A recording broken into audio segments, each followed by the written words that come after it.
Good evening, everyone. Kate, who's your... I'm looking all over for them.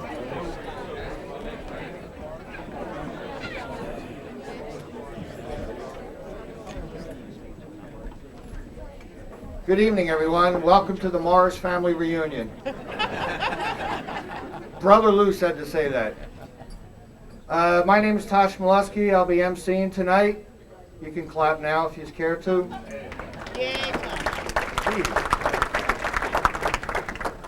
Would everyone kindly rise?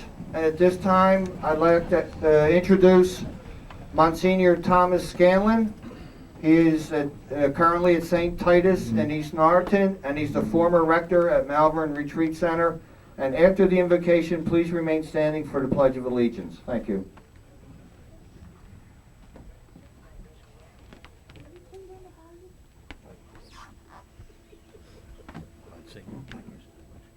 I don't look that old, do I? In the name of the Father, and of the Son, and of the Holy Spirit. Amen. Father, we thank you for this opportunity of being together and to show how much we love these people that are being honored tonight.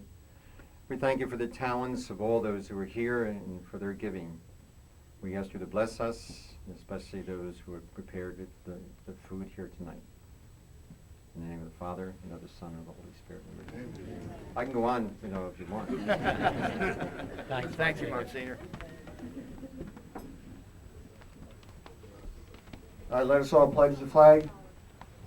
I pledge allegiance to the flag of the United States of America and to the republic for which it stands, one nation, under God, indivisible, with liberty and justice for all. All right, enjoy your dinner. We'll see you afterwards.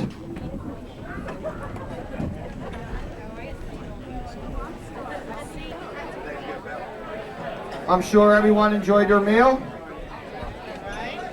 Let's have a nice round for the Keenans. Nice round of applause. Great job.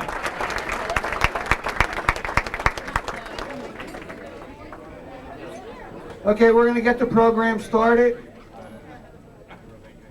During the course of the evening, you'll see the bright light up there. That's our good friend Joe Melizio, who's going to do the videotaping of tonight's ceremonies. This time, it's an honor and a privilege to introduce to you the president of the Summit Chapter of Pennsylvania Sports Hall of Fame, Mr. Lou Cappiello.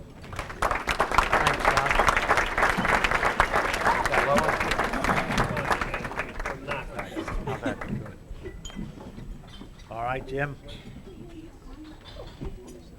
Good evening, ladies and gentlemen.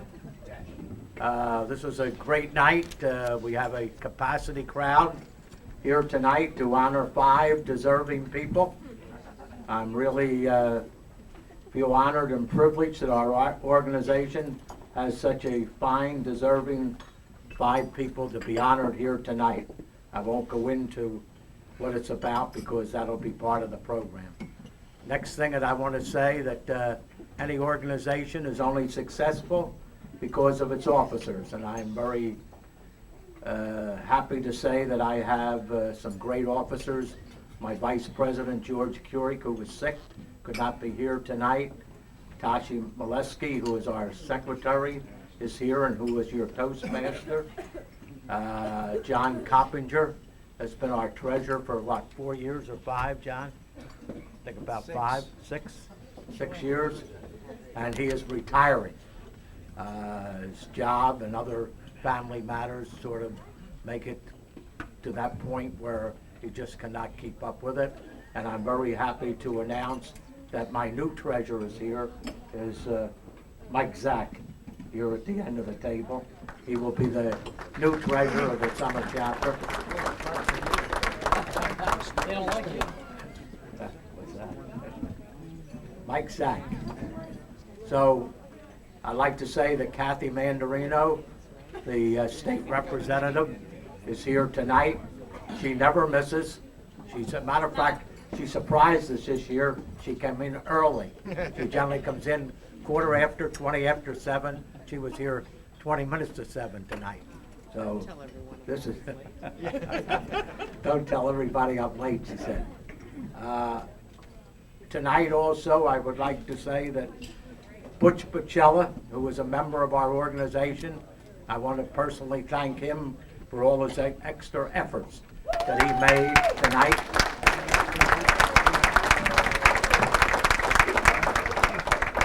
And Brian Morris is another one that's done a lot for me for this here banquet. I appreciate it. Jack Wilson, as always, back there at that table. Tachi is our Toastmaster again. I will reappoint him again next year because he's done such a good job. He'll be reappointed by me. And I'd like to congratulate, too, the Morris family. It seems that Dave, I said to Speedy, your brother Dave has got quite a good bit of credentials there. How about you writing that up, Speedy? So he got working on it, presented it. And I said to him, there's a Dr. Scanlon that I happen to know, and Speedy Mars got working on that. And I noticed that two of the inductees, they're here tonight being inducted in, deserving people, and everybody else that's deserving too. But this is a great honor. The state of Pennsylvania, we have 28 chapters with 7,000 dues-paying members, and each chapter is allowed to present what they call the Meritorious Service Award to people in their organization, surrounding areas involved in sports. We mostly take it for organization. We don't generally use because you played football, you were great at baseball. We try to get to the guy who was in the ranks, helping to raise the funds, helping the coach, helping to do this, all for nothing. Every state officer in Pennsylvania State Hall of Fame is none pay. I'm a senior vice president of the State Hall of Fame.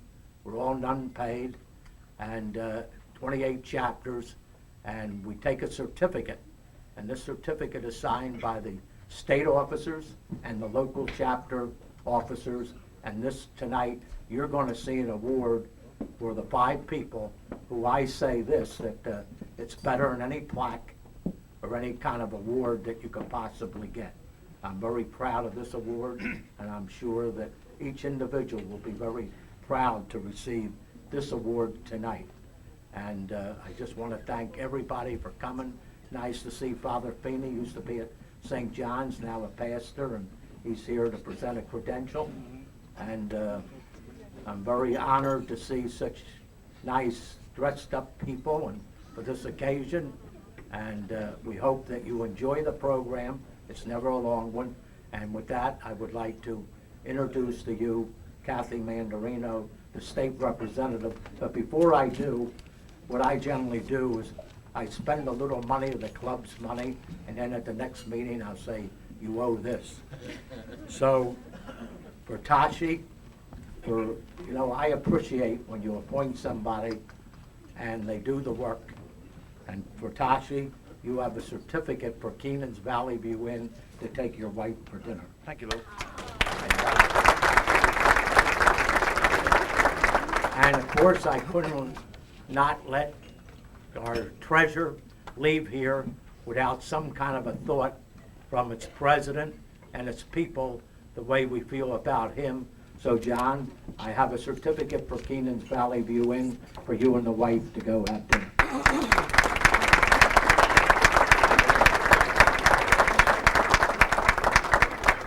And with that, I introduce to you State Representative, my friend, the friend of this organization, and by the way, pays her dues, $5 every year in the Summit chapter. And that's one thing that I want to see before she steps up here. All those who are going in, a chapter is only made on the people cooperating. And I'd like to see everybody, $5, I have the forms, and join the Summit chapter. Now with that, Kathy Mandarino.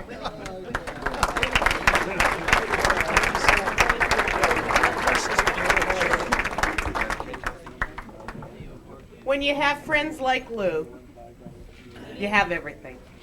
And I'm glad, Lou, that you told folks that I'm a member of the chapter, but I wish you wouldn't have told them that I am always late. But I wouldn't miss it for the world. And I was a little, thank you, I got a gold star today for being on time and a little early. I was a little concerned that I might not be able to make it this year because of the fact that the banquet fell unusually on Thanksgiving weekend, and I was away visiting family and friends for the weekend. But the thought of driving in the Sunday rush hour crunch versus coming to this wonderful community event both got me motivated to get back here Saturday night so that I could be with you. And I'm really glad that I did, because it's wonderful to see everybody here.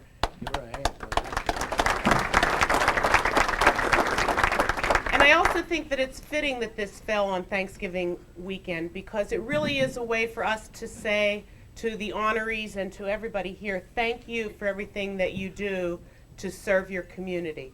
Your volunteerism, your spirit of giving does not often get acknowledged in such a public way as it does tonight, but it is appreciated by every young person that you have helped throughout the years to make their life in sports and in the community one that they can cherish. So my sincerest congratulations and best wishes to all of our honorees, to Joseph DiGiovanni, Janet Hafner, Dave Morris. Did I say that wrong, Janet? No. Hafner, okay. I thought so. Dave Morris, James Munn, and Dr. Scanlon. Congratulations to all of you, and thanks for including me.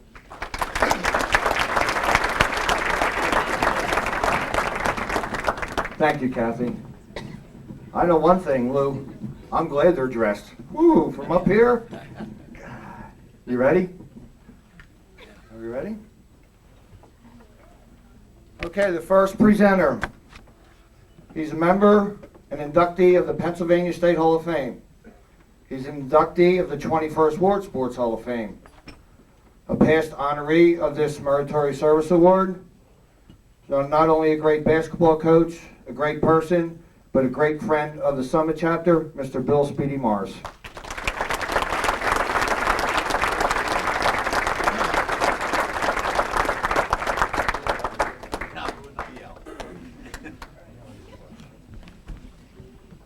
Thank you, Tosh. I'd first like to congratulate our president, Lou Cappiello, and his committee on again having 5 outstanding candidates. And Lou, I know you're committed. They're not that bright. But every year they come up with a truly amazing group of meritorious award winners, and tonight is no exception. Got 5 great outstanding awardees, and I'd like to congratulate Janet Hafner and her family, and Joe DiGiovanni, one of my favorite coaches, Jim Munn, and my brother Dave Morris, who I've always been very proud of, on your well-deserved honor. It's a great honor for me to present to you a gentleman I really admire, a longtime friend, Dr. John Scanlon. I have to start by telling you this story. Dr. Scanlon and his family reside in Jenkintown. And a couple of weeks ago, my wife Mimi and I were going to a christening in the Jenkintown area, and we passed Jenkintown High School football field, and standing in the middle of the field looked like it was Dr. Scanlon. I said to Mimi, I said, that looks like John Scanlon. She said, that is Dr. Scanlon. Well, we went to the christening. We were there for about 3 hours. And on the way back, he was still standing in the middle of the field. So I said to Mimi, I better make sure everything's okay. So I parked the car, I walked over, I said, Doc, you okay? He said, Speedy, good to see you. Yeah, and he pulled this letter. I said, I got this letter from a Mr. Cappiello, a president of the Summit Chapter Hall of Fame, and it tells me that I'm a candidate for the Meritorious Award, and the main criteria is you have to be outstanding in the field.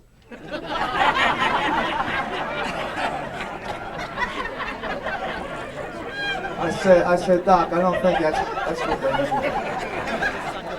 mean. He really is a brilliant doctor. He went to Westchester University, where he started on a football team.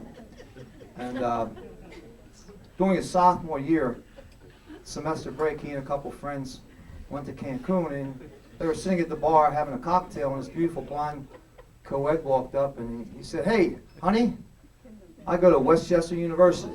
Where do you go?" She said, "Yale." So he took a deep breath and said, "Hey, honey."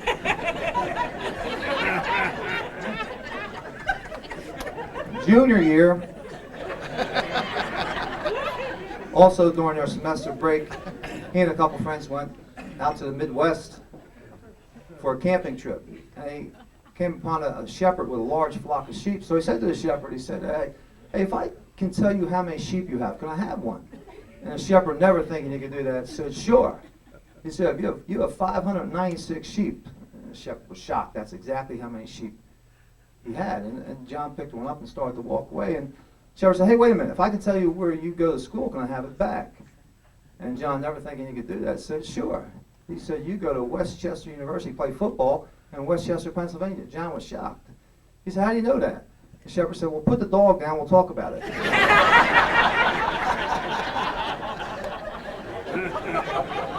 And then senior year came along, and right before graduation, John went into the store and he said to the clerk, he said, "I'd like to have one of those gold shirts with a purple tie and give me a gold pair of pants and a purple sport jacket. And let me have one of those gold Panama hats." And the clerk said, "You must go to Westchester University." And John said, real proudly, stuck his chest out. He said, "Yeah, how do you know, color coordination?" He said, "No, this is a hardware store." But he is a brilliant podiatrist. In fact, one time I said, "Doc, well, why did you want to become a podiatrist?" He said, "Well, I had a vocation." I said, "A vocation? I thought vocations for religious, to become a priest." He said, "Well, a podiatrist is actually a higher calling." I said, "How do you figure that?" He said, "Well, a priest saves souls. We save souls and heels." But he's brilliant. Seriously, it's a great honor to present Dr. Scanlon to you. A couple years ago, I was speaking at a Delaware Valley Hall of Fame dinner, and I had the opportunity to sit next to John Farlow, who was the head football coach at Westchester. And I asked him about John Scanlon, and asked him what kind of a player he was. And he told me that he was one of the finest competitors that he ever coached. And pound for pound, he might have been the best player that he ever coached. If you were to ask Dan Williams, the head basketball coach, I thought, Dan's here. Is Dan still here? Yeah. Where's Dan? Just put your hand up, Dan. Over here, in the back. Dan's someone not really known in Philadelphia, but he's a head basketball coach at Holy Family College, and one of the finest basketball coaches in the country. Sometimes you get a program where you don't get a lot of national news, or you don't get headlines all the time, but he wins 20 games every year at Holy Family. And a lot of people don't know John Scanlon is an assistant basketball coach on a volunteer basis at Holy Family College under Dan. And I asked Dan one time in fact, they were honoring John Scanlon at Holy Family College, and I asked him about John. And he mentioned the word loyal, that he's one of the most loyal guys that you can ever have, and he just does so much for young people at Holy Family. I know Dan really appreciates him. And two of his, he has a lot of buddies here, a lot of friends here, and the Bogles are here, Joe and Paul Bogle. And I asked, in fact, the greatest fudge on planet Earth is Old Original Fudge. And where's Joe and Paul? Just in the back. Barney, good to see you. Joe I was talking to, but I asked them about John. I said, and they just said, a great friend. You know, if you have a friend like John Scanlon, then you certainly have a treasure. So competitor, loyal, friend, and I would just like to add humanitarian. And I'd like to tell you a quick story. I met Dr. Scanlon when I was head coach at LaSalle University in about 1989. We had Lionel Simmons, who really had some problems with his feet. My assistant coach was Joe Mihalik, who we had to get him to a podiatrist, and he said, "I have a friend, John Scanlon." Well, make a long story short, he worked on Lionel Simmons' feet, and he became the National Player of the Year. So probably if it wasn't for Doc Scanlon, Lionel Simmons would not have got that award. And Donnie Carr, who scored over 2,000 points, probably had the worst feet in the world, and John Scanlon kept him playing. And a plethora of other LaSalle players. But the story I want to tell you is about a young boy. His father called me and told me that the kid was just getting released from the hospital because he threatened to commit suicide. and he was in the hospital for 2 weeks. And he asked me if I could help the kid out. And the father was not a real good role model. He was an alcoholic. The boy's mother left and went to Florida. So I made him a ball boy, and he was a really good kid. And one day they were off school, and I picked him up and let him spend the day with us at LaSalle. And I asked him if he wanted to shoot them up, and he said sure. So I took him up to the gym, but he couldn't even walk.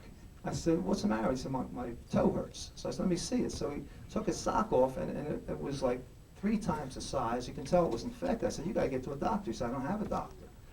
So I went down and I called John Scanlon. I said, Doc, I got a young kid here who really looks like his toe's infected. He said, bring him up. I said, Doc, he don't have any insurance. He said, look, I didn't ask you that. Bring him right up. And if you ever go, I mean, he's very busy, very, very good doctor. He's always crowded. And I brought the young kid up, and he took him right away. Spent about 20, 25 minutes on him, and he just said to me afterwards, he said, I want to see him in another week, see how he's doing. And the next day, the kid was running around fine. But that's the kind of guy John Scanlon is. He's a humanitarian and a very caring and supportive guy. Do anything for anybody. And his biggest victory, however, is the family he raised. His wife Dottie, who I'm sure he'll mention, and was a better athlete. She played basketball at Drexel. And his 3 beautiful children, Lauren, Christian, and John. He's got a great family and a great guy. And ladies and gentlemen, I present to you a very terrific guy, John Scanlon.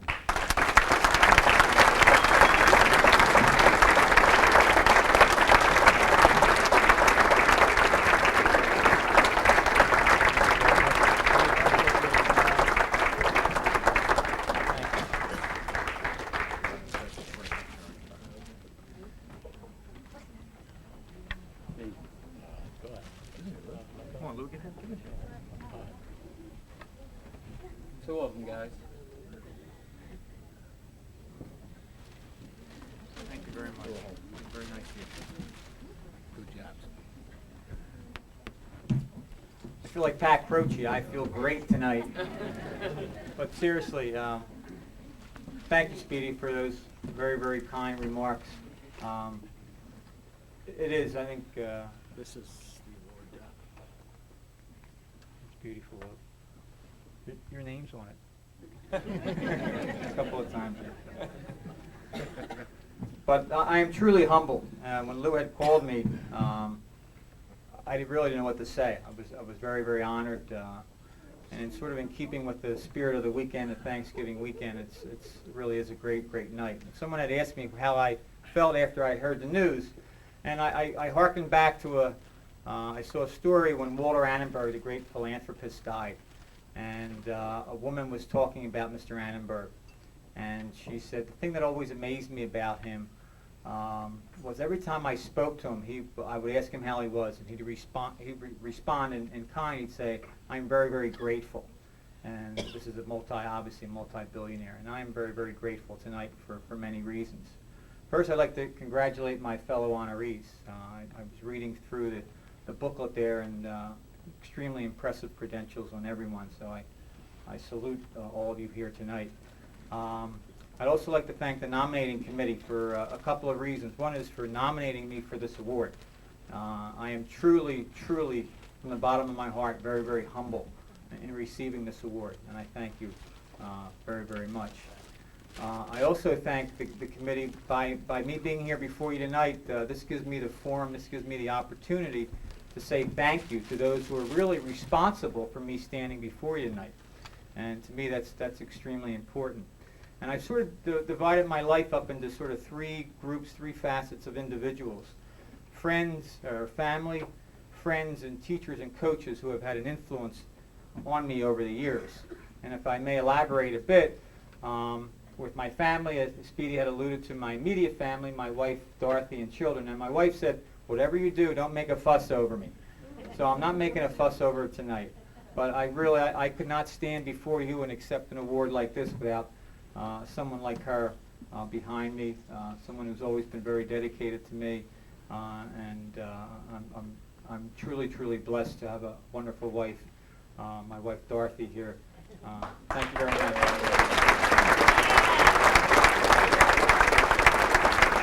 Extremely understanding and dedicated spouse, I may add. My children are my pride and joy. I'm truly blessed. I have 3 beautiful children, and I'm smart enough to know when people compliment me about my children, I say, it is not me, it is my wife. But she truly, my children are just tremendous. I'm very, very proud of them, and I'm so proud that they're here tonight to share this event with me. Next, I have to go to my mother. I was the 8th of 10 children, and unfortunately, my father passed away at the age of 39, and my mother raised the 10 children by herself. And Mom, stand up. My mother.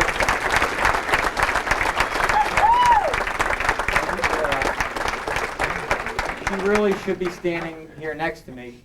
My wife on one side, her on the other. But you talk about a great role model and a great person. My mother was never home. We still laugh about that. She was never home. The house, the chores in the house, we put those aside. But my mother was always out in the community helping. I can remember her driving the Good Sisters of St. Joseph hither and yon 2 and 3 times a week. After my father passed away, she got her driver's license. I can remember her. My mother was actually the Easter Bunny and the Santa Claus for the local Knights of Columbus chapter for about 15 years. I can remember her going from house to house collecting for various causes. I remember my mother spending time patterning. They used to call patterning a cerebral palsy child in the neighborhood. And she would go and manipulate their limbs and range of motion exercises and things of that nature. So my mother was somebody, although she never came out and said, you must serve your community, she did it by example. So I'll always be indebted to my mother for all that she's done for me and guided me and taught me. So Mom, thank you very much.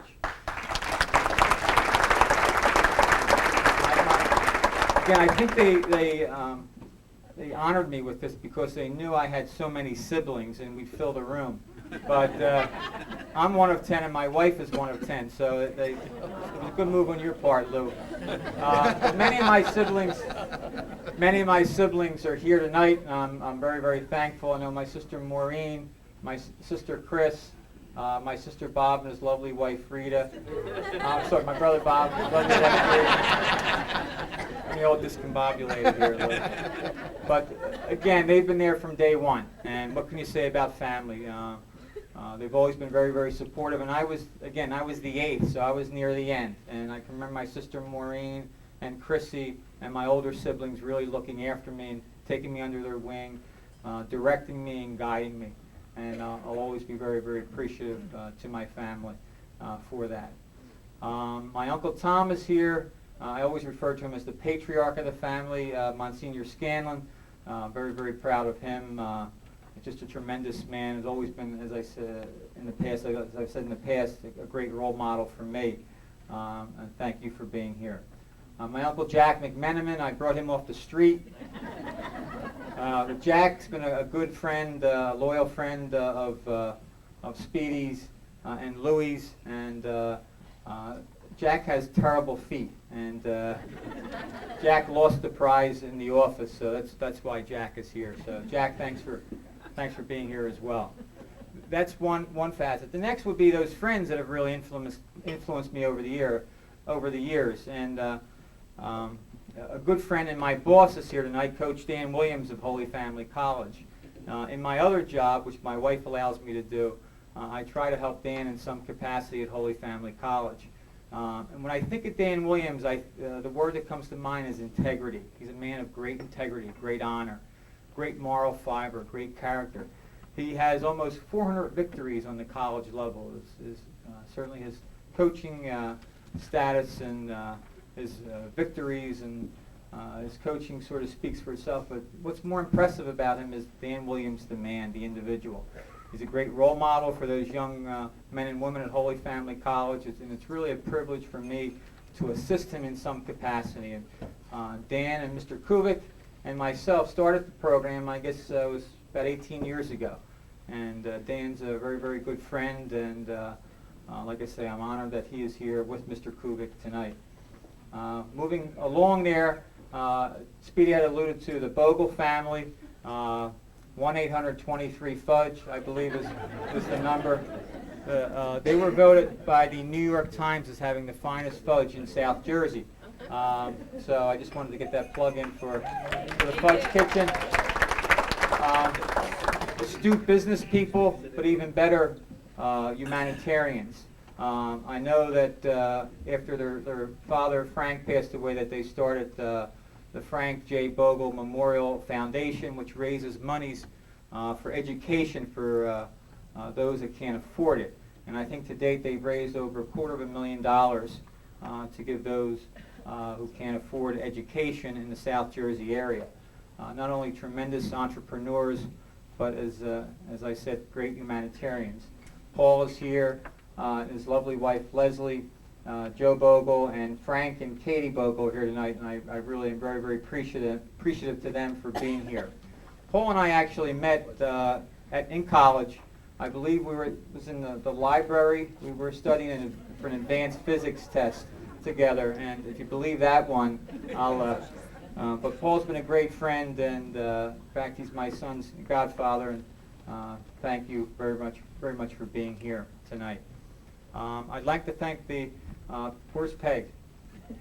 Fisher. Where's Fisher? Oh, where's she? Okay. Yeah, Peg put a little one here. Peg works for us here at Chestnut Hill Hospital. Everybody know Peg? Anyone know Peg? The great thing about Peg is she's starting to come out of her shell. But they pulled a great one on me here. The gang is here, and I'm very, very thankful to them. We have a wonderful staff in the office. As I said to Janice Coyle, excuse me, look, Because I told them. oh, as I said to Janice, I think she told everyone that no show, no raise. So you better be there tonight. But I'm very thankful to Sherry and Liz and Donna and Ellen and who else is back there? Sarah and Bonnie and Janice and Carol, Sherry.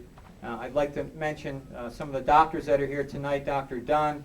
Actually, Dr. Dunn and I met in the crying room at a local church back when I was first starting up, and that's how we met, and I thought it was divine intervention that he put us together. Dr. Overly is here, was one of our residents, and I'm very, very proud. We're all partners. We're all partners together now. Talk about a young man who's got a very, very bright future, extremely intelligent and outstanding technician. And Dr. Corey is here. Gina Corey is our newest member. I was her mentor in school, and we're very, very excited that she decided to come and join our practice. So thank you to everyone there for coming out and supporting me here tonight, and your raise will be in your next check. I have to say thank you to some of the prep parents that are here, and I know we're in Roman Catholic territory here, but there's no secret why the prep is successful, I think, and it really starts at the top, whether it be football, soccer, basketball. It starts with it starts at home with the families, and the Eisenmans, the Goods are here, the Zollers, the Valerios are all here. You talk about quality people, and quality people produce quality children. And I've gotten the opportunity to meet and to take care of a lot of the prep players, helping with various injuries and things of that nature. And I'm sure their parents are very, very proud of them, because they should be. They're very, very nice gentlemen, and they certainly represent their school and their families extremely well. That's sort of the second facet. The third group, am I too long, Lou? Okay, Lou, I'll speed it up. Would be those teachers and coaches that have influenced me over the years. Teaching, one of my favorite quotes. Teaching is a great profession because one's influence spans eternity. From the Sisters of St. Joseph to the Oblates of St. Francis de Sales, to all those professors and teachers that have helped me along the way. I would have to mention my 8th grade coach is here, Rich Prendergast. Rich, thanks for stopping all the way from Stone Harbor. Rich is known to a lot of people, I think, in the room. But the great thing that Rich gave us, when I reflect back, didn't cost anything and didn't require any equipment, but it was time. We played 50 games my 8th grade year. And between games and practices and a trip to the Virgin Islands, Rich gave us something very, very special, very precious, which was his time. He taught us all a lot about life, and not only about the game of basketball, but about some great life lessons, and I'll always be indebted to Rich for that. Thank you, Rich.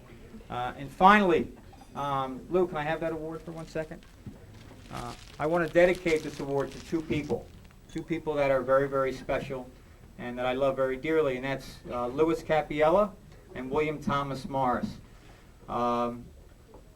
They set the bar for me. When I speak to young people, and Coach Williams gives me the forum to speak to young people in the summer, I always tell them, if you want to be successful in life, you read about successful people, you talk to successful people, you be in the company of successful people, and watch how they carry themselves. And these two men set the bar for me, at least as a man, as a person. And I'll always be indebted to Speedy and to, excuse me, I'm getting a little emotional, Speedy and Louie for allowing me the opportunity to say that I am their friend. Thank you very, very much, and I love you both very, very much.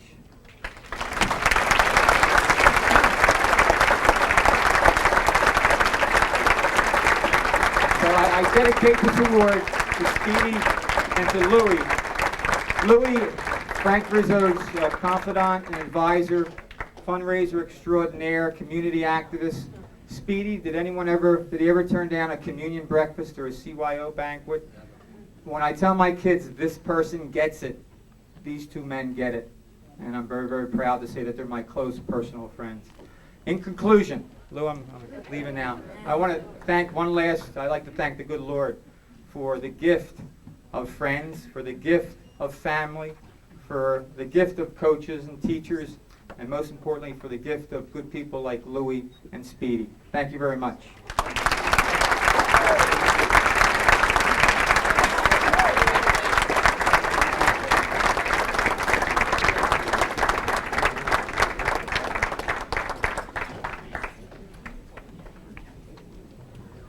The next presenter is an assistant athletic director at Chestnut Hill Academy. He has coached with the Roxborough Eagles. He is presently the assistant coach for varsity football and basketball at Chestnut Hill Academy, and also the past recipient of this Meritorious Service Award, and he should feel right at home with a video camera. Mr. Ed Presetaversa.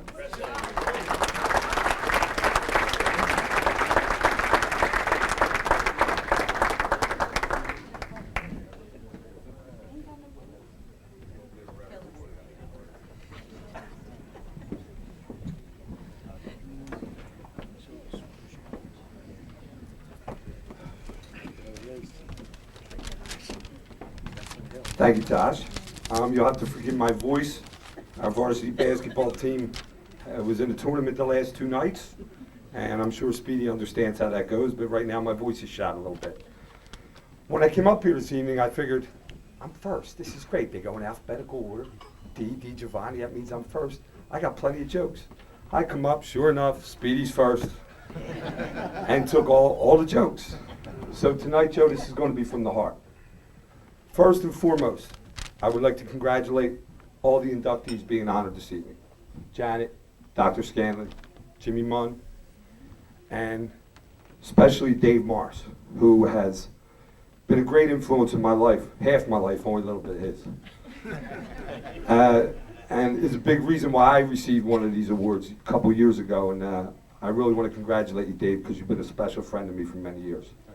But I'm here tonight, I have the privilege to induct Joe DiGiovanni. When I was growing up playing with the Roxborough Eagles, way back in 1969, I went through the ranks. And the names that I remember when I was a little kid, when you think of Roxborough Eagle football, you think of Frank Cienko's and Charlie McCormick's and Leroy Cromwell and Mike Rosanova, and I can go on, but Mr. DiGiovanni Sr. You know, these people molded us as young men and tried to show us the right way to do things.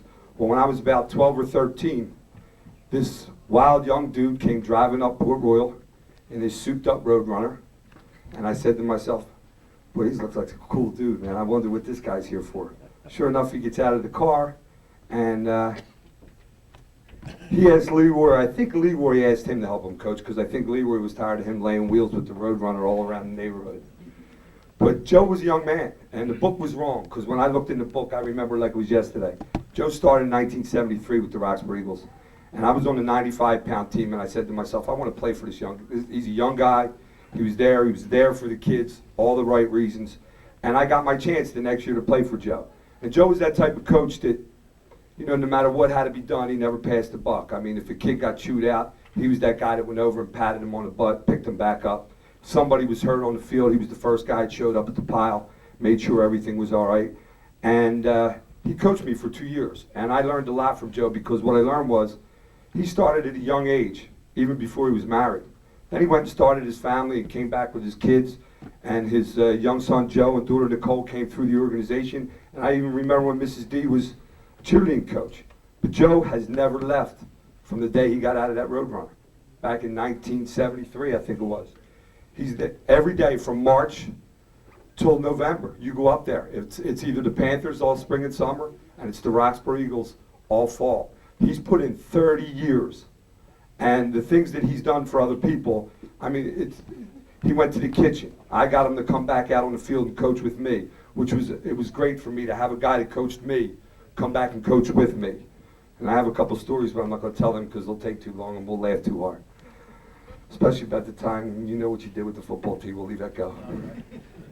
But what I'm trying to say is, people like Joe DiGiovanni come along every so often. And I don't know what it was that made him come up that day as a young 17, 18, 19-year-older to get out of that Roadrunner.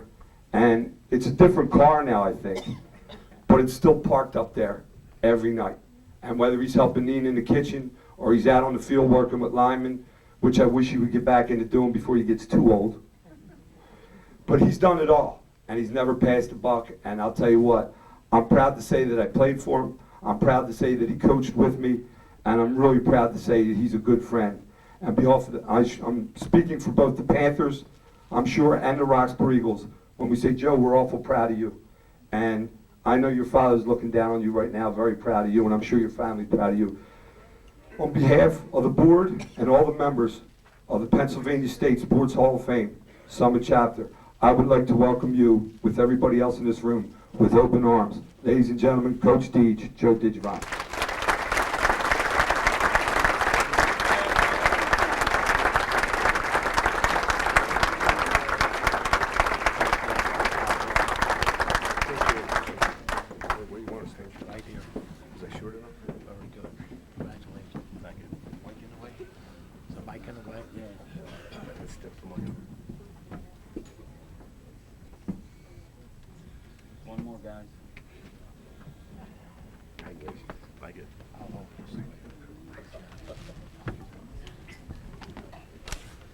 Thanks, Ed.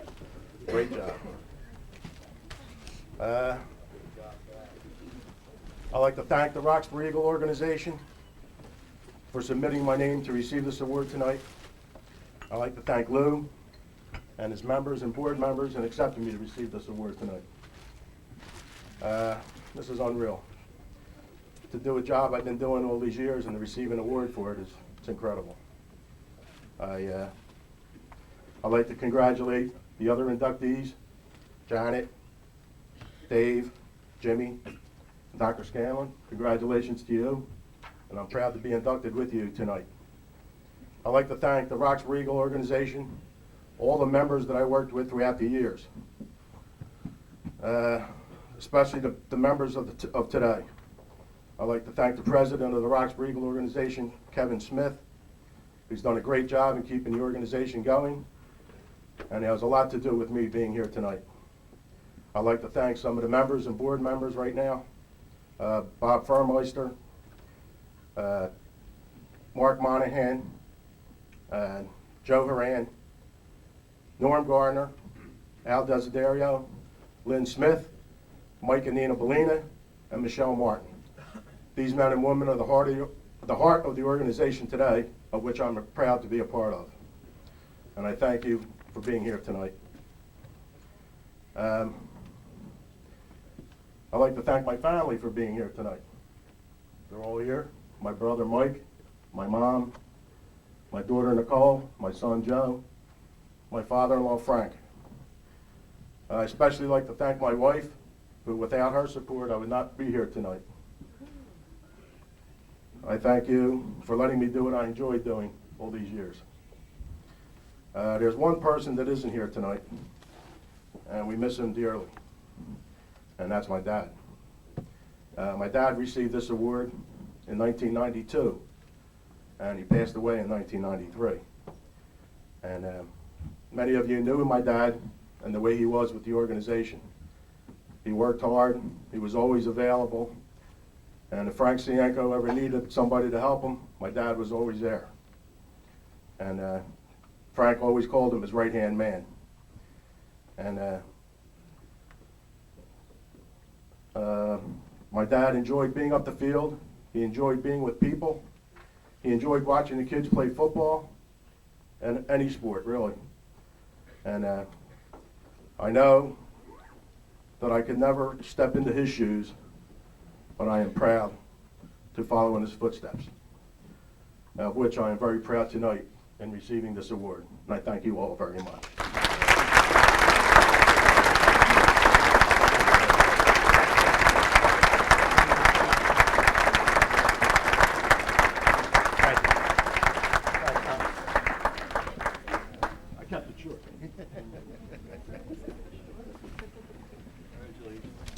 Press, wherever you are, I have your notes.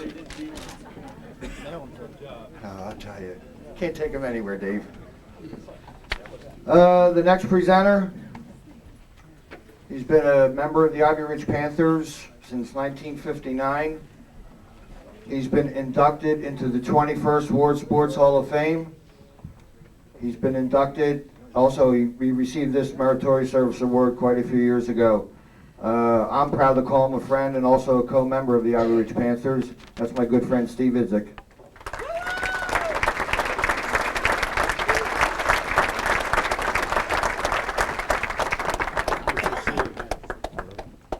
Take this out? Sure. You put it back down.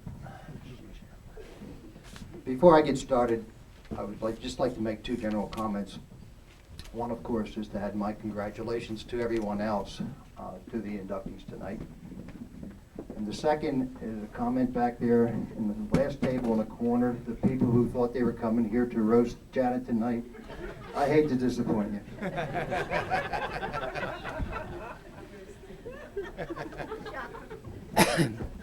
Tonight I do have the real pleasure, and I feel honored to be able to introduce to you a special young lady. A young lady that I first met when she was in 7th grade, playing volleyball and softball for St. Mary's of the Assumption Parish in CYO. We worked in grade school CYO together and then in high school CYO. And as I think back to those days, and that's a few years ago for me, some things kept flowing back to me about Janet that I'd like to share with you. The one thing was that she never got into anything halfway. When she got into something, you could expect the fullest. Another thing was, if you ever needed help, there was one place you could always go, and that was Janet.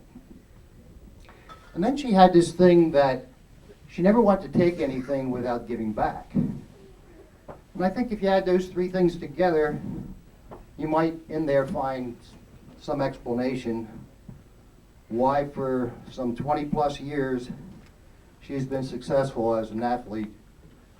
But perhaps more important, she's provided her parish and this community with all her service. Even at this young, tender age of, no, I'm not going to say that.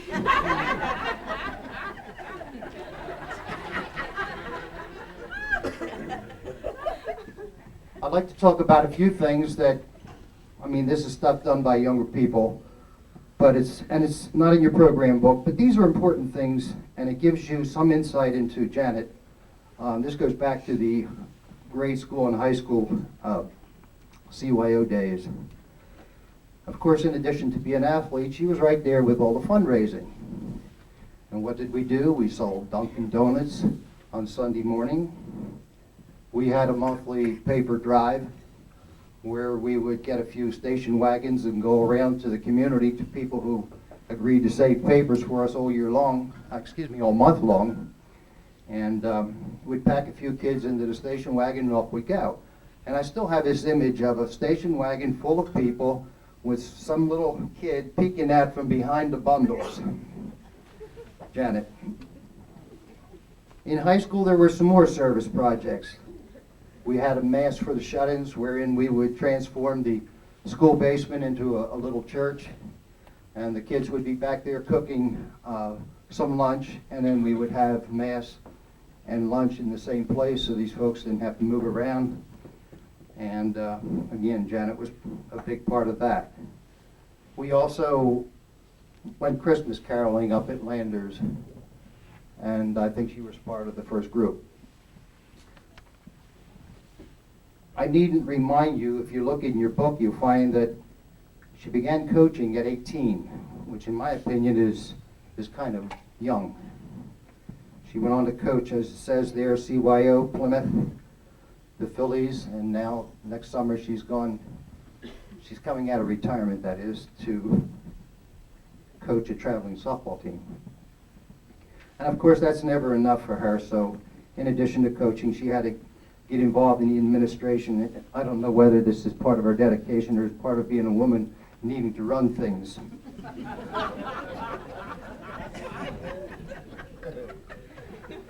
I think I'm getting in trouble. During those early years, back in 7th grade, the thing that kind of intrigued me was this bubbly little person with the impish smile and the boundless energy. After these years, all these years that followed, I think only one thing has really changed, and that's that little person. We now look at a lovely young lady, both inside and out. I'm going to cut it off here because Janet told me she would like more time to speak. Janet Hefner.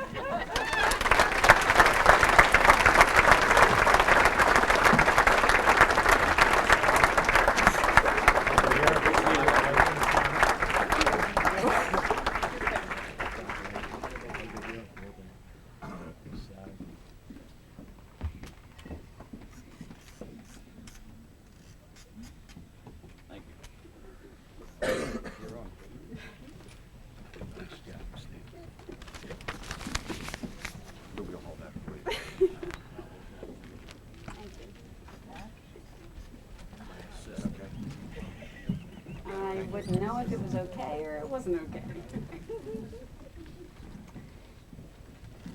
Steve, thank you for introducing me. Little did I know what a difference you were to make in my life. Thank you. Thank you and congratulations to all my other honorees, all the other honorees this evening. The Summit Chapter, thank you for this wonderful honor. To my mom, my biggest fan, thank you for without you doing everything for me, I would not have had the time to spend with the kids. To my dad, who still is always with me here and here, thank you, my personal angel, for keeping safe watch over me. To my family, my sisters, nieces, and nephew, thank you for always understanding when I needed to be elsewhere. To my friends who have lived everywhere or known, to my friends who have lived each and every game right along with me, thank you. To those who have coached with me through the years, Donna, Bob, Butch, Mary Jo, Amanda, and especially Gail. Thank you, for without each of you, I would not have been able to give my all. To John and Suzanne, two of my coaches, to whom I am especially grateful. Thank you for showing me the way. To my special friends, and I mention you next to last because this is where you usually end up during the season. Thank you to Gail, Denise, Amanda, Terry, Joe, Mary Jo, and Butch. Thank you for loving me and accepting me just as I am and making sure I stay that way. To the community, thank you for giving me the opportunity to coach many wonderful children over the years. I began to coach because I wanted to give back what had been so graciously given to me as a child. I continue to coach because of the wonderful people involved in the programs in the community, in the CYO and the 21st Ward Phillies. And now I will coach with Odyssey, where I will have the opportunity to coach my niece in the first year, in the final year of her travel softball. The most amazing thing about community service is that in giving of my time, in giving of my energy, I have been blessed to be the recipient of more than I could ever give. This award for me would not be without all of you. Thank you.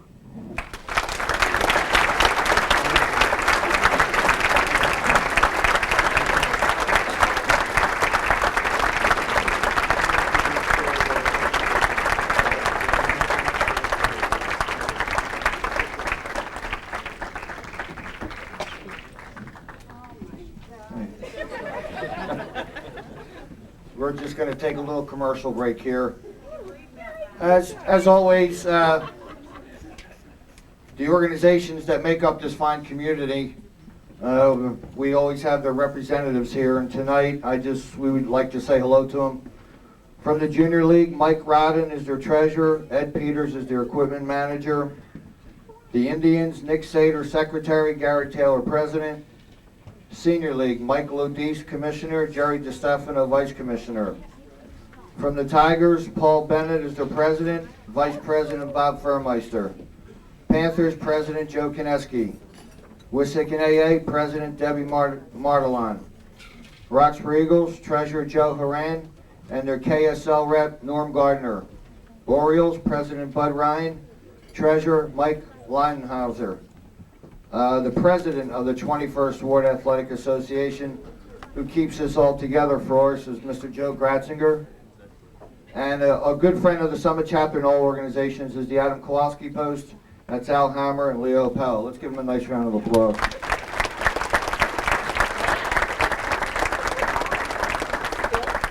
And we're always honored when our past honorees come back to visit us year after year and attend this banquet. And at this time, I would like to call them and have them please rise, and if you would kindly hold your applause until the end.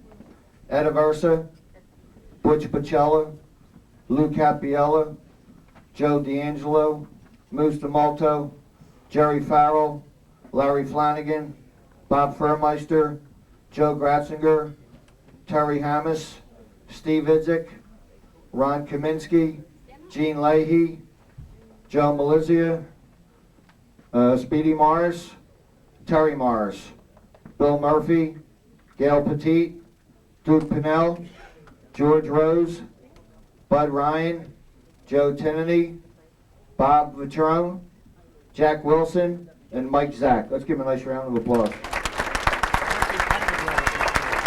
And also Richie Prendergast, I'm sorry, Richie's here also.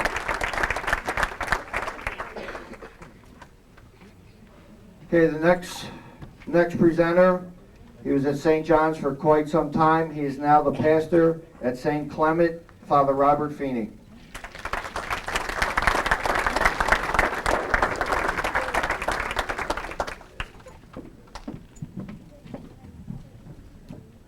A couple of weeks ago, excuse me, Dave Morris asked me if I would present him at this banquet tonight, as he's honored by the Pennsylvania Summit chapter. And I kept thinking to myself, what am I going to say? Because all of us that know and love Dave Morris know that David Morris doesn't want anyone to say anything about him. Because Dave Morris likes to be in the background. He likes to be that quiet, unassuming, generous friend who is always there to do whatever he can for someone who needs his help. You can read in the booklet tonight about old Dave's accomplishments in sports and all the things that he did for so many young people throughout the area and, in a little way, even throughout the world. Dave Morris is one of those people that's always willing to give of himself without looking for any recognition whatsoever. He's a very unassuming person. The three things that I would like to talk about Dave Morris about are, first and foremost, he's a friend to so many people. So many people are here tonight because Dave Morris is your friend. And one of the things that has always impressed me about Dave Morris is that not only are his friends his own peers, but his friends are his son and daughter's friends also. When you go into Dave Morris's house, the house has always got someone there. It's filled all the time. And Kimberly's friends, David's friends, Billy's friends, Chris's friends, Keith's friends, Brian's friends, Jamie's friends are all Dave's friends too. And they always know that there's a place where they can hang out, where they can watch a game, and where they can scream at a television. The other thing is, Dave Morris is one of the best fundraisers anyone ever saw. And he's always there to help to raise money for someone who is in need. How many of us have been recipients of fundraisers that Dave worked on? I remember when I was here in Roxborough and I needed help with the 4th of July. He probably wants to kill me, but I came here as a young priest and I was told that I had to run a 4th of July picnic. I knew nothing about a 4th of July picnic. Dave got me the greatest committee you could ever have and raised great money for St. John the Baptist Parish. Dave also was there when I needed his help for a young baby who was born with some severe problems with difficulties in her brain, and Dave and his sidekick, Gary Tinnany, did a wonderful job in raising funds for that also. And Dave is a very unassuming person. A couple years ago, when I was here,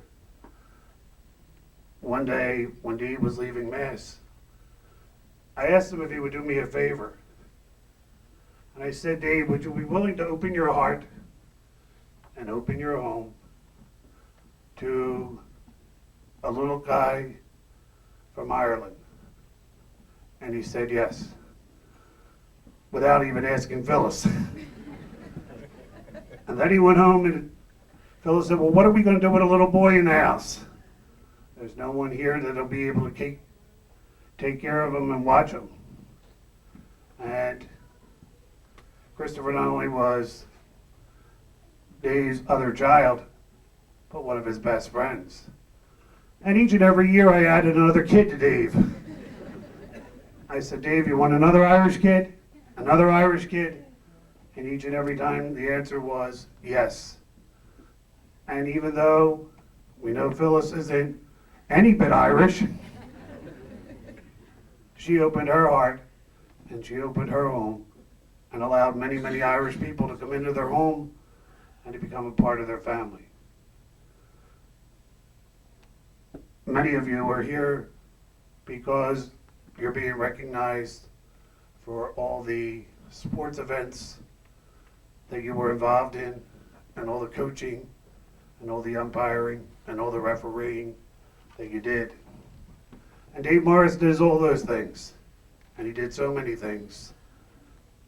But I would like to talk about that other Dave Morris, who, though very unassuming, does many things in the background, and is always willing to give of his time, his talent, his love, and his friendship. That's why I think Dave Morris is a wonderful person to be chosen for tonight's honor. The Pennsylvania Summit chapter honors those that are involved in sports, but they also honor great humanitarians, and Dave Morris is one of the best.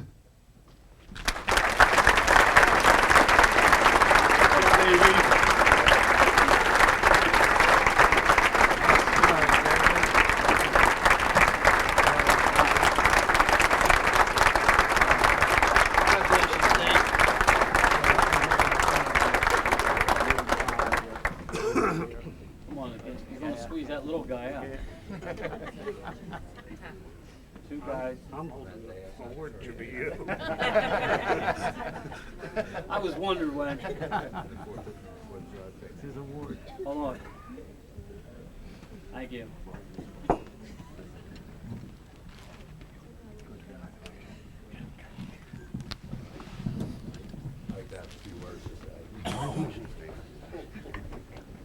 Thank you for those kind words, Father Feeney. Presshead said that he had to come up here and follow Speedy. DC's a little bit funny. I got to follow Janet. I'm nothing to look at. She's beautiful. I would first like to take this opportunity to congratulate my fellow honorees. It's nice to share this evening with you. A few people had asked me, why would you have a priest present your credentials? And for various reasons, one being that Father Feeney is a very good friend of mine. Number two, Tosh said he might need somebody to do the invocation. Number three, I was thinking of family member. And I said, I don't want to show any favoritism. So I said, a friend. Nah, one of them guys will get up here and take a shot at me. I know a priest will only say nice things.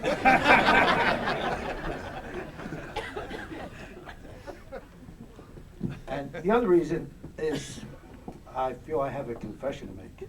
And what better way to do it than with the priest in the audience? I feel as though I'm stealing an award here. When I look at the list of past honorees, I'm both honored and humbled to be associated with them.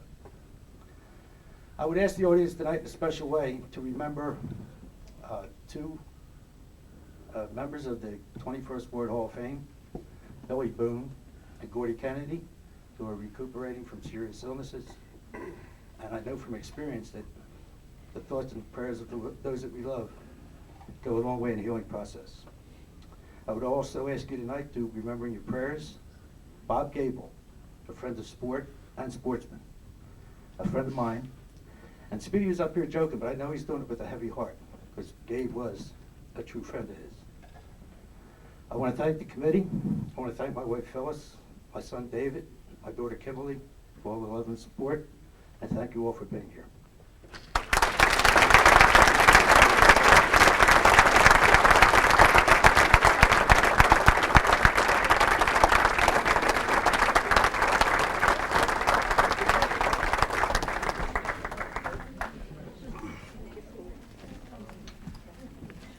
The next presenter, Louis said about him before, thanking him for the job that he did getting ads, and I'd like to express my thanks to him also. He just was named the head women's basketball coach at Chestnut Hill Academy, and he's also been involved, Chestnut Hill College. It's right here too, Chestnut Hill College, and he's also very active with a summer basketball league that he runs up at Kendrick. Mr. Brian Morris.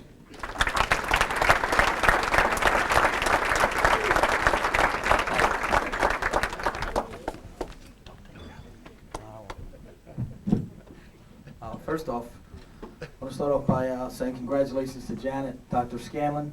Mr. Ditch. And let me be the first one to say that no one is more deserving than that guy right there. I say that with a little shake because there's not a better godfather in the world that does more for people than that man right there. I apologize.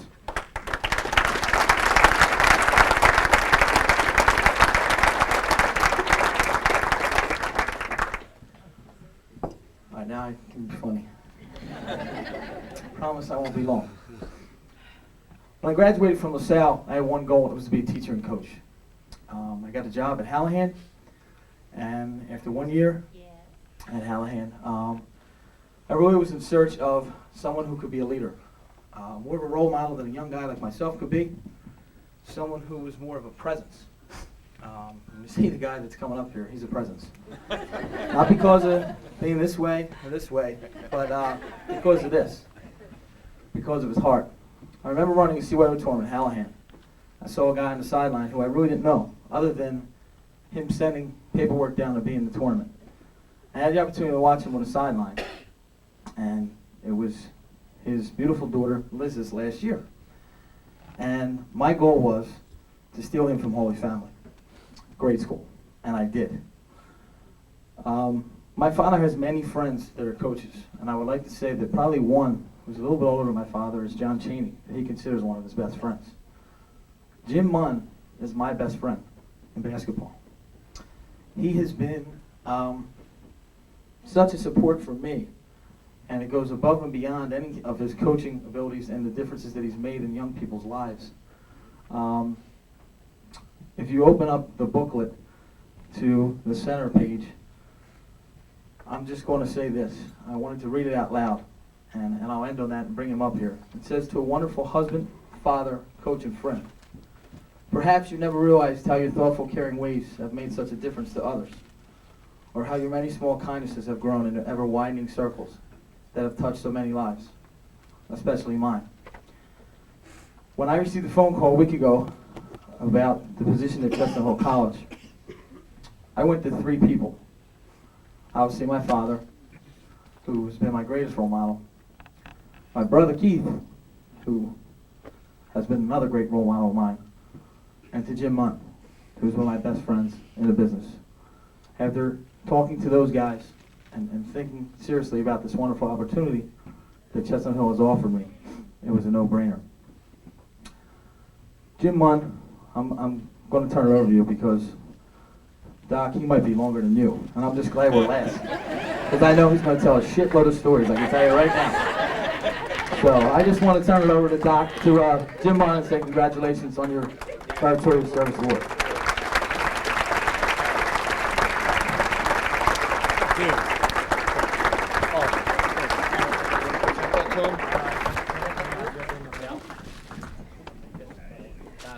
Who's got a bad wheel? I got a bad wheel. He's got a bad, yeah.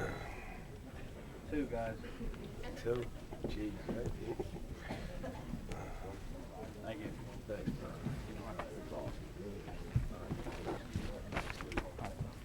Oh, good job, bro. Todd, break out the bell now. My story may sound a little different. I was here at one of these inductions 3 years ago. I forget who the honoree is. I'm going to steal the beginning of his speech. I'm happy to be here tonight. I'm really happy I didn't get any dinner on my shirt. Seriously, I'd like to thank Lou and the Summit Chapter of Pennsylvania Hall of Fame. This is a little better with this. This is an awesome honor, and I truly am honored, and I appreciate it. And hopefully I can tell you a little story of why. I have to thank my family first. My wife Kathy's here, my daughter Liz. You guys stand up a second, please. They are the reason I'm standing in front of you. Every coach I've ever seen says it wasn't for my family, for their support, and they do give me a lot of support, but their support has been a little bit different. It's more like, don't you have a game to go to? Shouldn't you be at a tournament somewhere? Isn't somebody playing in Virginia you want to go watch play? But it really has helped because I am useless around the house now. I think I made it, Speedy. I'm not sure. That may mean that may mean something. My wife would tell you they have some war stories. We spent a wonderful Mother's Day on a submarine base in Connecticut at an AAU tournament. There was another beautiful Easter Sunday we spent at the local Roaches R Us Hotel in Northern Virginia. Another AAU tournament. But they have been there for me every step of the way. Brian Morris, thank you, Brian. Brian means everything to me. He came to me, he didn't actually tell you the truth. When he was at Hallahan, he came to me, he said, listen, Coach, I need somebody. Would you come to Hallahan with me? You can be an assistant with me with the varsity. You can be the assistant coach at the JV. You can be the freshman coach, head coach. And you could stay at Holy Family and still be the head coach there. So, man, did I jump at this. What a job. I had 4 teams to work. 8 hours a day, 7 days a week, but we had a great 2-year run down there. The problem we had at that year, Archbishop Carroll was 5 in the country, and O'Hara was 9 in the country. And these guys were awesome. We got this little team in Hallahan. I'm like, Coach, what's the plan? Brian says, we're going to win the Catholic League. And I'm like, all right, let's get started. I'm thinking, this dude's crazy. But he wasn't crazy. We did everything we could. Tried every trick in the book. We even considered beating up a coaching staff once, Brian. Remember that? It was Archbishop Carroll. They beat us by 48 points, and we'd have took them, Brian. But after all, we're not savages, so we let them walk. True story. Second year there, they were scared of us. So it didn't work. They were so scared of us, they only beat us by 12, so we were making progress. Way to win the fight, Brian. Way to God. Brian moved on to a college job, and then my luck stayed good. I got another fabulous boss, one of the smartest coaches I've worked with. Head coach of Cardinal Doherty's here, my friend Mary McDonald. Stand up, Mary. Fabulous coach and role model of these girls over here. I checked out Doherty before I took the job, and they had a tradition. It was 1 league win in 3 years. They were 2 years removed from being 0-25. I went over, ready to go to work. Coach, what's the plan? Mary says, we're going to win the Catholic League. I'm like, yeah, Coach, let's go. And I'm thinking, is everybody crazy in this business or what? But we worked them hard. The team is here tonight. Stand up, girls. Half our team is here. Stand up, guys. Right now, they are ranked number 10 in the East by USA Today. All right. They may win a Catholic League championship this year. It's possible. Dreams do come true.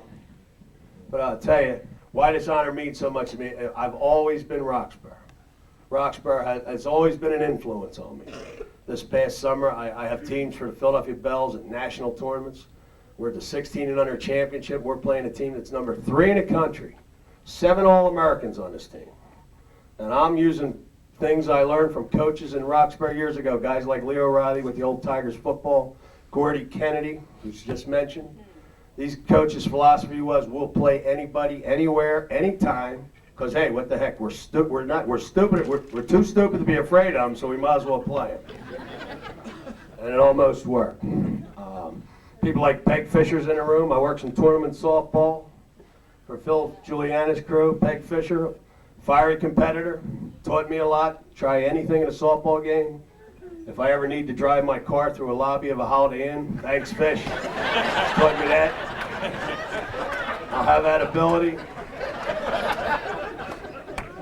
My old buddies from the Roxborough Eagles are here. Every time I get a technical, every time I curse at a ref, get a T, I swear I think of beef. Beef Sianco, 60 yards of penalties on 1 play on this coach. I do have a lot of friends in the room. I got a brother here, brother Tommy, Dottie. I got old friends here. The girls almost have whip marks on them. We've been working them so hard the last 2 weeks. They showed up. It means a lot to me, girls. Thank you. But I'll tell you, Speedy Mars, I'll tell you a quick Speedy story. Speedy's a great guy. He allows us to come to his practice, steal all his plays.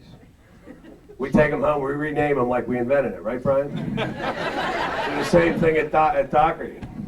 You will not believe this. You might find this hard to believe, but about 4 years ago, LaSalle University was running all Hallahan's offense.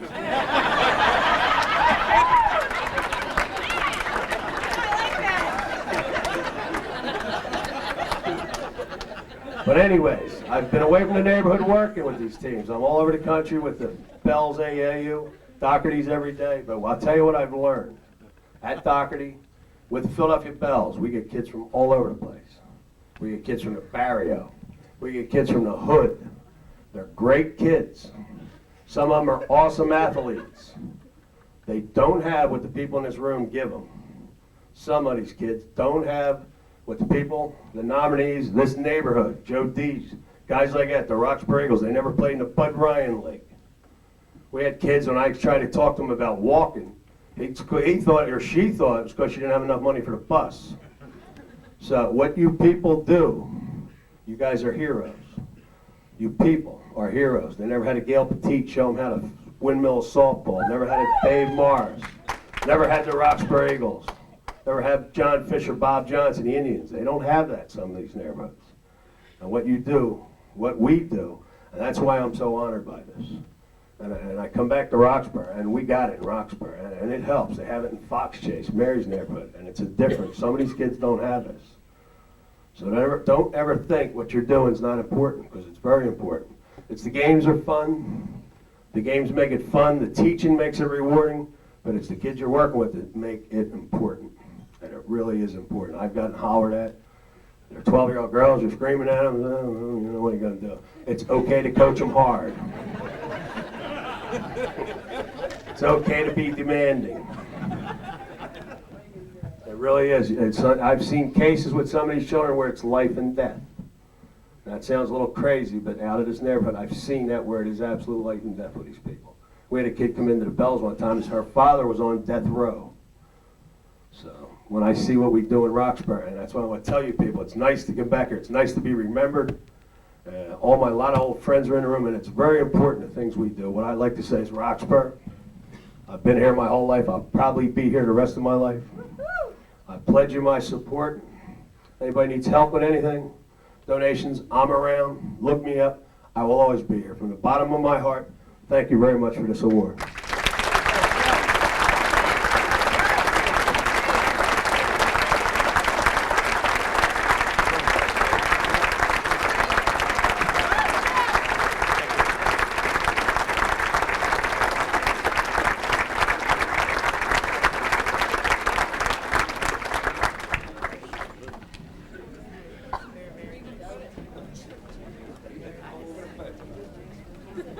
Okay, just a few thank yous, and then I'm going to have Father Feeney come up to give the benediction. Chairing this banquet takes a lot of help, and I'd like to thank, even though Louis already did, Butch Pacello, Jack Wilson, Brian Mars, Lou Cap, Joe Kineski, Mike Zach, my wife Donna, Joe Melizia back there, and also Keenan's. They do a great job, not only in food, but the personal touch they give you. And a special thanks to Katie, because she worked with me in setting this room up. So let's hear it for them.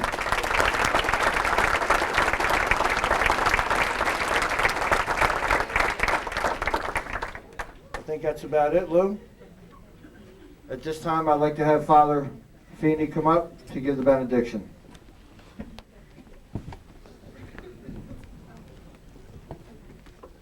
In the name of the Father, and of the Son, and of the Holy Spirit. Lord our God, we thank you for this night. We thank you for the memories that you have created for all of us by allowing us to be here to honor these nominees and to rejoice with them and rejoice with their family and friends. We ask you to continue to bless us with many happy memories of the future, and we, in a very special way, remember those that we've given back to God throughout the years. All those former coaches, umpires, referees, all those wonderful people who have worked for the youth of our areas, the youth of Roxborough, the youth of Antioch, and the youth of Wissahickon. We ask you to bless them and reward them with eternal life with you in the kingdom. We ask this through Christ our Lord. Amen. In the name of the Father, the Son, and the Holy Spirit. Thank you, Father. As always, I'd like to give the flowers out. Mrs. Scanlon, Dr. Scanlon's mother, would you take one, please? And if I don't do this, Sharon Johnson's going to be mad. The other one goes to my wife, Donna, for all her help. Thank you. Good night. Have a safe trip. Happy holidays.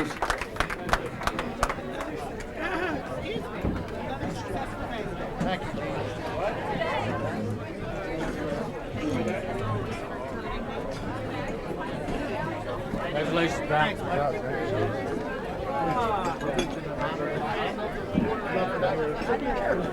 back.